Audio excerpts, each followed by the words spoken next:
কথা কাটাকাটির মতো তুচ্ছ ঘটনায় লোহার রডে চেন লাগিয়ে সন্ত্রাসী কায়দায় সুনামগঞ্জের এক স্কুল ছাত্রকে পিটিয়ে আহত করল তার সহপাঠীরা। সহপাঠীর হাতে সহপাঠী নির্যাতনের সে ভিডিও প্রকাশ পাওয়ার পর শুরু হয়েছে তোলপাড়। সামাজিক অবক্ষয়ের এমন চিত্রে উদ্বিগ্ন অভিভাবকরা। সুনামগঞ্জ প্রতিনিধি। ভিডিও চিত্রটি সামাজিক যোগাযোগ মাধ্যমে ছড়িয়ে পড়ার পর নজরে আসলো সবার।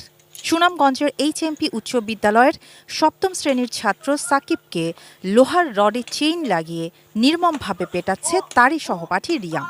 অন্য সহপাঠীরা থামাতে না এসে ভিডিও করছে মোবাইলে। নির্যাতনের শিকার সপ্তম শ্রেণীর ছাত্র কামরুল ইসলাম সাকিব। সে শহরের নতুনপাড়া এলাকার মৃত মোহাম্মদ রহিম উদ্দিনের ছেলে।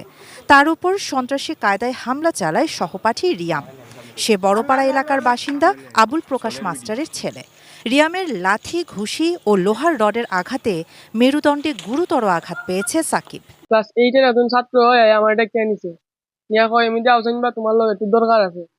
আমার নিচে নিয়ে আমার হাত থেকে ব্যাগটা খাইরা রাখিয়া আমার টুসি শুরু করছে। বাদে নিচাওয়ালা লাগতে নিয়ে বাদে চেইন বা করছে। চেইন বা কইরা আমার আর আমার সাথীকে মারছে। ছেলের ওপর এমন অমানবিক নির্যাতনের সাথে জড়িতদের বিচার চাইছে তার পরিবার। আমরা যদি সুস্থ বিচার পাই তাহলে আমরা বিচার মানব, আর যদি সুস্থ বিচার না পাই আমরা আইনগত ব্যবস্থা নিব। ছেলে যে মায়ের খাইছে আমার ছেলে কইছে না, বাদে আমরা ভিডিও দেখতে বাদে আমরা জানার মধ্যে একটা বই হান মারছে। এটা আমি সঠিক বিচার চাই।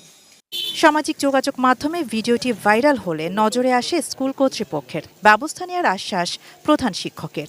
আমি যদি এই ঘটনাটা আগে জানতাম তাহলে আগেই এই ব্যাপারটা সুরাহা করতে পারতাম, কিন্তু আবার এই জন্য আমি দুঃখিত, লজ্জিত। এই ব্যাপারে কঠোর একটা শাস্তির ব্যবস্থা হবে এই প্রত্যাশা, এই আশা আমি আপনাদের কাছে রাখছি। তুচ্ছ ঘটনায় সহপাঠীর হাতে সহপাঠীর এমন নির্মম নির্যাতনে নিরাপত্তাহীনতায় ভুগছে শিক্ষার্থীরা।